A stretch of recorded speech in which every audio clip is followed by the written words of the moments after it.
Hello students, welcome again to my YouTube channel. आज हम प्रश्नमाला 6.2 के जो एग्जाम्पल्स हैं उनको पूर्ण करेंगे। तो चलिए शुरू करते हैं। जिसमें फर्स्ट है एग्जाम्पल नंबर 9, जिसमें दिए गए फलन के लिए हमें x बराबर 0 पर अवकलनीयता की जांच करनी है। अब इस एग्जाम्पल को करने के लिए पहले हमने एक टॉपिक पे बात की थी जिसमें e की पावर इन्फिनिटिव और e की पावर माइनस इन्फिनिटिव वाले मान थे, और हम जानते हैं कि इनके मान आएंगे क्रमशः 0 और इन्फिनिटिव। और साथ में हम ये भी जानते हैं कि इन्फिनिटिव बटे इन्फिनिटिव एक अनिर्धारित रूप है। अब सबसे पहले हमें 0 पर फलन के मान की आवश्यकता पड़ेगी, जो कि 0 पर प्राप्त होता है 0, इसलिए f0 का मान 0। उसके बाद हमें आवश्यकता पड़ेगी f0 माइनस h की। 0 माइनस एच का मतलब नॉट इक्वल 0, जिसके संगत फलन यूज़ करेंगे ये वाला। और इसका मान ज्ञात करने के लिए हमें x के स्थान पर 0 माइनस एच या सिर्फ माइनस एच रख देंगे, तो मान मिलेगा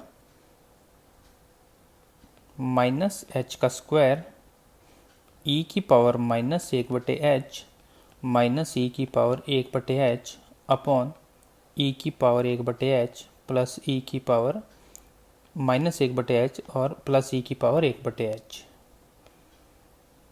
और यदि f0 प्लस h ज्ञात करें तो फिर से ये ऊपर वाला फंक्शन यूज़ होगा, जिसमें x के स्थान पर h का मान यूज़ कर लेंगे। तो बनेगा h स्क्वायर e की पावर 1/h माइनस e की power minus 1/h upon e की पावर 1/h प्लस e की पावर माइनस 1/h, जिसको नाम देते हैं समीकरण नंबर 2। इसके बाद x बराबर 0 पर बायां अवकलज ज्ञात करते हैं, जिसमें समीकरण 2 की सहायता से मान रखने पर हमें प्राप्त होगा लिमिट h टेंड्स टू 0, जिसको आगे हल करें तो हमें प्राप्त होगा limit h tends to 0 minus h e की power minus 1/h minus e की पावर 1/h अपॉन e की power minus 1/h plus e की पावर 1/h। अब यदि हम यहीं पर लिमिट अप्लाई कर दें तो पहली वैल्यू बनेगी 0, ऊपर आएगा e की power minus infinitive minus e की पावर इन्फिनिटिव अपॉन e की power minus infinitive plus e की पावर इन्फिनिटिव, जो आगे जाके बनेगा 0 into 0 minus infinitive upon 0 plus infinitive, और यहाँ पर 0 इंटू बन जाएगा इन्फिनिटिव बटे इन्फिनिटिव विद माइनस, जो कि एक अनिर्धारित रूप होगा। इसलिए इसकी अनिर्धारितता को ख़त्म करने के लिए हम इसके साथ अंश और हर में e की पावर माइनस 1/h का गुणा करते हैं। उसके बाद इसके ऊपर लिमिट को यूज़ करेंगे, जिससे हमें प्राप्त होगा limit h tends to 0 minus h, और ऊपर जो पहला पद बनेगा वो आएगा e की पावर माइनस 2/h माइनस 1 बटे में e की पावर माइनस 2/h प्लस 1। अब यहाँ पर अप्लाई करते हैं लिमिट को, तो हमें मिलेगा 0 इंटू ई की power minus infinitive minus 1 upon e की पावर माइनस इन्फिनिटिव प्लस 1, जिसको आगे हल करने पर हमें मिलेगा 0 इंटू 0 माइनस 1 अपॉन 0 प्लस 1, जो बनेगा 0 इंटू माइनस 1 यानी कि 0। ये बाएं अवकलज का मान है, जिसको नाम देते हैं समीकरण नंबर 3। अब ज्ञात करते हैं दायां अवकलज x बराबर 0 पर, जिसमें समीकरण 2 के मान यूज़ करने पर हमें प्राप्त होगा लिमिट h टेंड्स टू 0, जिसको और आगे हल करने पर हमें प्राप्त होगा limit h tends to 0 h into, जिसकी अनिर्धारितता को समाप्त करने के लिए पुनः हम अंश और हर में e की पावर माइनस 1/h से गुणा करेंगे, जिससे अगला पद हमें मिलेगा। अब यदि हम इसमें लिमिट का यूज़ करें तो हमें प्राप्त होगा 0 इंटू 1 माइनस ई की power minus infinitive upon 1 plus e की पावर माइनस इन्फिनिटिव, जो कि आगे हल होकर बनेगा 0 इंटू 1 माइनस 0 अपॉन 1 प्लस 0, जो कि इक्वल आएगा 0 के। ये दाएं अवकलज का मान होगा, जिसको नाम देते हैं समीकरण 4। अब समीकरण 3 और 4 से स्पष्ट है कि दिया गया फलन x बराबर 0 पर अवकलनीय होगा, जो कि आपके क्वेश्चन का फाइनल आंसर है। ये मोस्ट इम्पोर्टेंट क्वेश्चन है जिसको आपने हर हाल में हल करना है। नेक्स्ट एग्जाम्पल में हमें फिर से एक दिए गए फलन के लिए x बराबर 0 पर अवकलनीयता की जांच करनी है, जिसके लिए हम सबसे पहले f0 का मान ज्ञात करते हैं, जो कि प्राप्त होगा 0 इसकी वजह से। फिर ज्ञात करते हैं f0 माइनस h, जिसके लिए नॉट इक्वल 0 अंतराल और फलन ये वाला यूज़ होगा, हमें मिलेगा। और f0 प्लस h के लिए भी वही सेम फलन यूज़ होगा, तो हमें मिलेगा। इसको ओवरऑल नाम देते हैं समीकरण नंबर 2। अब इस क्वेश्चन को करने के लिए पहले इस बात पे ध्यान देंगे कि log 0 का मान होता है माइनस इन्फिनेटिव, और यदि साइन के अंदर या कोस के अंदर इन्फिनेटिव आ जाए तो इसका मान निश्चित नहीं होता, लेकिन -1 और +1 के मध्य की एक परिमित राशि होती है। ये दो बातें अगर हमें समझ में आ जाएं तो इस क्वेश्चन में कुछ भी नहीं है। नेक्स्ट हम ज्ञात करते हैं बायां अवकलज, जिसमें यहाँ मान समीकरण 2 की सहायता से रखकर हल करते हैं, जिसको आगे हल करने पर हमें प्राप्त होगा limit h tends to 0 1 + 1/3 sine log h², जिसमें लिमिट यूज़ करने पर हमें प्राप्त होगा 1 + 1/3, और इसका मान प्राप्त होगा -1 व +1 के मध्य परिमित राशि। अब यहाँ पर यह बात समझने वाली है कि जब ये राशि निश्चित नहीं है तो इसका 1/3 से गुणा करने पर भी ये निश्चित नहीं आएगी, और इसमें यदि 1 भी जोड़ दें तो भी ये राशि निश्चित नहीं होगी। अर्थात ये कोई वास्तविक संख्या तो होगी लेकिन निश्चित नहीं है। इस स्थिति में बायां अवकलज विद्यमान नहीं होगा, और यदि कोई एक अवकलज भी विद्यमान ना हो तो दिया गया फलन कभी अवकलनीय नहीं होगा, जो कि आपके क्वेश्चन का फाइनल आंसर है। नेक्स्ट एग्जाम्पल में हमें एक फंक्शन दिया गया है और हमें कहा गया है कि यदि यह x बराबर 0 पर अवकलनीय हो तो m का मान ज्ञात कीजिए। और इसमें एक विशेष क्वेश्चन है कि m के मान ज्ञात कीजिए यदि x बराबर 0 पर दिए गए फलन का अवकलज f' भी सतत हो। तो हम लोग सबसे पहले x बराबर 0 पर जो अवकलनीयता है उससे m का मान ज्ञात करते हैं, और अगले पार्ट में f' को सतत करके m बराबर m के मान ज्ञात करेंगे। और इसके लिए सबसे पहले हम f0 का मान ज्ञात करते हैं, जो कि प्राप्त होगा 0। फिर f0 माइनस h, जो कि होगा -h⁻m, और साइन -1/h, और f0 प्लस h, जो कि होगा h⁻m और साइन 1/h, जिसको नाम देते हैं समीकरण नंबर 1। इसके बाद बायां और दायां अवकलज, जिसमें समीकरण 1 से मान रखने पर, जिसको आगे हल करने पर हमें प्राप्त होगा limit h tends to 0 -h⁻m-1 और साइन -1/h, जिसमें लिमिट का यूज़ करने पर हमें मिलेगा 0⁻m-1 और साइन का मान प्राप्त होगा -1 और +1 के मध्य राशि, जो कि बाएं अवकलज का मान है, और इसको नाम देते हैं समीकरण नंबर 2। इसी प्रकार x बराबर 0 पर दायां अवकलज, जिसमें समीकरण 1 से मान रखने पर, जिसको आगे हल करने पर हमें मिलेगा limit h tends to 0 h⁻m-1 और साइन 1/h, और यदि इसमें लिमिट अप्लाई करते हैं तो हमें मिलेगा 0⁻m-1 और साइन की वैल्यू आएगी -1 और +1 के मध्य कोई परिमित राशि।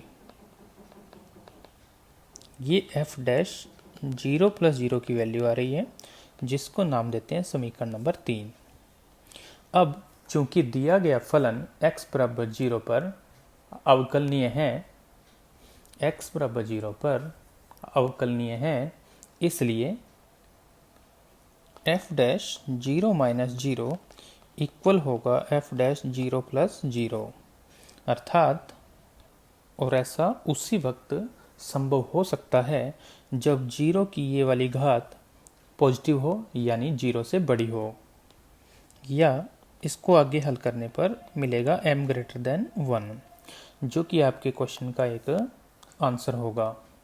अब हम दिए गए फलन का एक बार अवकलन करके f डैश x का मान ज्ञात करते हैं, जिसको नाम देते हैं समीकरण नंबर 4।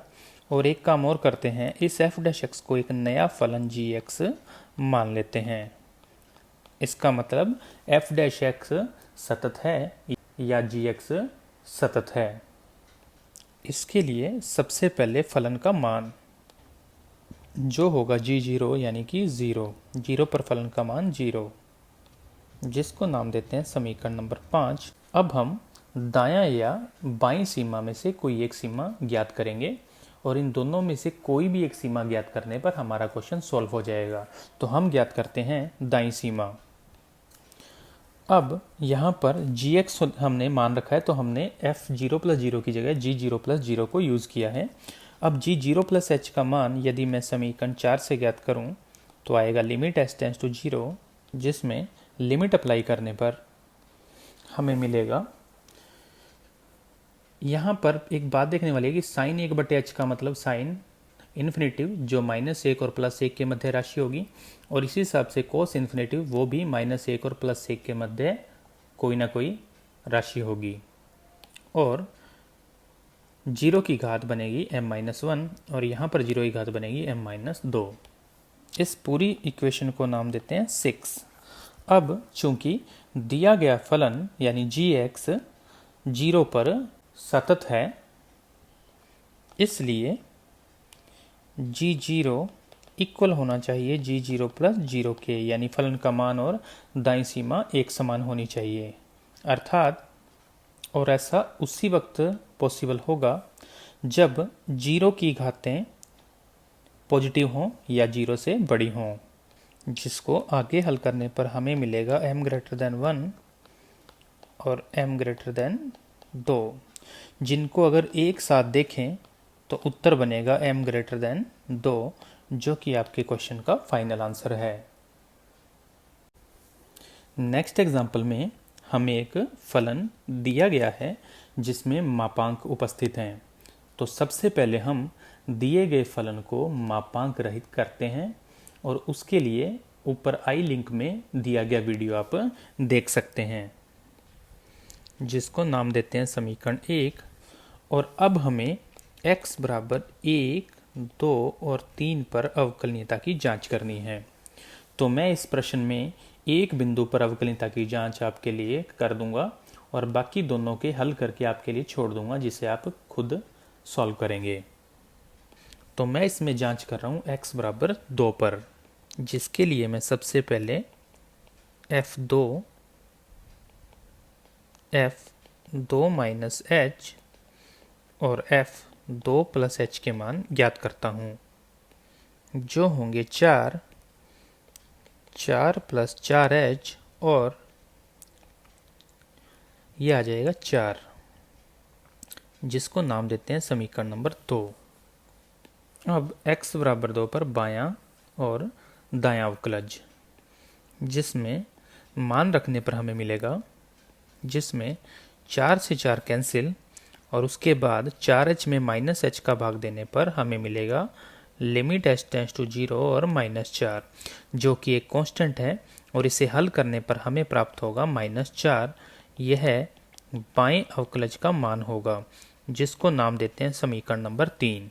अब ज्ञात करते हैं दायां अवकलज, जिसमें मान रखने पर हमें प्राप्त होगा लिमिट h टेंड्स टू 0, जिसमें 4 से 4 कैंसिल होने के बाद आएगा 0 और 0 में h का भाग लगा देंगे तो उत्तर प्राप्त होगा 0। 0 एक कांस्टेंट है जिस पर लिमिट अप्लाई करने पर कोई फर्क नहीं पड़ेगा। यह दाएं अवकलज का मान होगा, जिसको लगाए थे समीकरण नंबर 4। इस प्रकार समीकरण 3 और 4 से स्पष्ट है कि दिया गया फलन x बराबर 2 पर अवकलनीय नहीं होगा, जो कि आपके क्वेश्चन का एक आंसर है। अब बात करते हैं x बराबर 1 और x बराबर 3 पर। इसी प्रकार यह 1 पर भी अवकलनीय नहीं होगा, और इसी प्रकार दिया गया फलन x बराबर 3 पर भी अवकलनीय नहीं होगा, जो कि आपके एग्जाम फाइनल आंसर है। नेक्स्ट एग्जाम्पल में हमें फिर से x बराबर 0 पर एक फलन की अवकलनीयता की जांच करनी है, जिसके लिए हम f0 का मान ज्ञात करते हैं तो प्राप्त होगा 0। f0 माइनस h का मान प्राप्त होगा e की पावर माइनस 1/s² और साइन माइनस 1/h, और f0 प्लस h का मान ज्ञात करें तो e की पावर माइनस 1/s² और साइन 1/h, जिसको नाम देते हैं ओवरऑल समीकरण नंबर 2।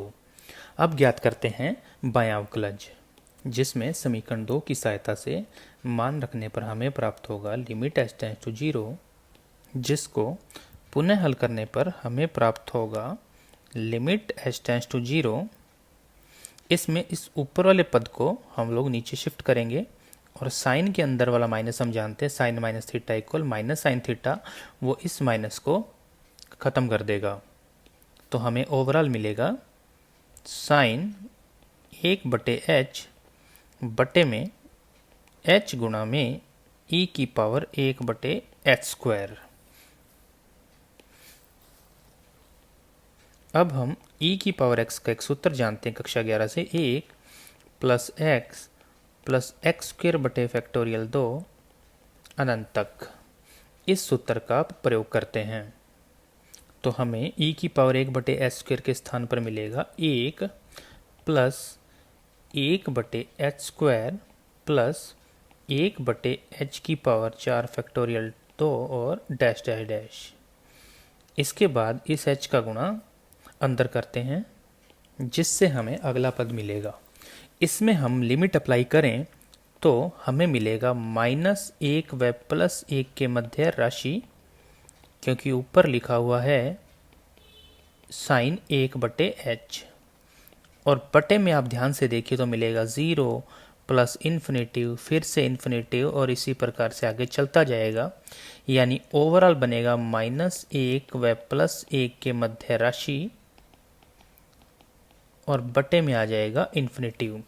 जब किसी परिमित राशि में इन्फिनेटिव का भाग दिया जाता है तो उत्तर मिलता है 0।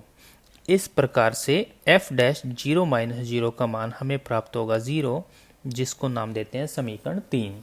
इसी प्रकार ज्ञात करते हैं दायां अवकलज, जिसमें समीकरण 2 से मान रखने पर, जिसे पूर्व की भांति ही हल करने पर हमें मिलेगा, जिसे पुनः e की पावर x के सूत्र से लिखने पर, जिसमें लिमिट अप्लाई करने पर हमें फिर से प्राप्त होगा -1 व +1 के मध्य राशि, और बटे में आ जाएगा इन्फिनेटिव, जिसको हल करने पर हमें प्राप्त होगा 0, जो कि दाएं अवकलज का मान होगा। इसको नाम देते हैं समीकरण नंबर 4। अब समीकरण 3 और 4 से स्पष्ट है कि दिया गया फलन x बराबर 0 पर अवकलनीय होगा, और यही इस क्वेश्चन का फाइनल आंसर है। नेक्स्ट क्वेश्चन में फिर से एक मापांक फलन दिया गया है, जिसे मापांक रहित करने के लिए मैं लिखता हूँ x-2 यदि x का मान 2 या 2 से बड़ा हो, और -x-2 यदि x का मान 2 से छोटा हो। जिसको थोड़ा और हल करें तो f(x) बराबर आ सकता है x-2 यदि x का मान 2 या 2 से बड़ा हो, और 2 - x जब x का मान 2 से छोटा हो, जिसको नाम देते हैं समीकरण नंबर 1। और हमें x बराबर 2 पर अवकलनीयता की जांच करनी है, जिसके लिए सबसे पहले मैं f2 का मान ज्ञात करता हूँ, तो उत्तर प्राप्त होगा 2 - 2 यानी कि 0। फिर f2 - h जो प्राप्त होगा 2 - 2 - h से, तो उत्तर मिलेगा केवल h। और f 2 + h का मान ज्ञात करें तो 2 + h - 2 यानी कि उत्तर प्राप्त होगा h, जिसे नाम देते हैं पूर्व की भांति समीकरण 2। अब ज्ञात करते हैं बायां अवकलज, जिसमें समीकरण 2 से मान रखने पर हमें प्राप्त होगा limit h tends to 0 h - 0 - h, जिसको हल करने पर हमें प्राप्त होगा लिमिट h टेंड्स टू 0 और -1, जो कि कांस्टेंट है जिस पर लिमिट का कोई असर नहीं होगा, इसलिए बाएं अवकलज का मान प्राप्त होगा -1 और हम इसे नाम देते हैं समीकरण 3। इसी प्रकार ज्ञात करते हैं दायां अवकलज, जिसमें समीकरण 2 से मान रखने पर हमें प्राप्त होगा, जिसे हल करने पर हमें प्राप्त होगा लिमिट h टेंड्स टू 0 और 1, जो कि पुनः एक कांस्टेंट है, इसलिए f डैश 2 + 0 का मान हमें प्राप्त होगा 1, जिसको नाम देते हैं समीकरण 4। समीकरण 3 और 4 से स्पष्ट है कि ये मान समान नहीं हैं, इसलिए दिया गया फलन x बराबर 2 पर अवकलनीय नहीं होगा। और यही इस क्वेश्चन का फाइनल आंसर है। इस प्रकार इस प्रश्नमाला के उदाहरण पूरे होते हैं। नए वीडियो के साथ जल्दी मुलाकात होगी। धन्यवाद।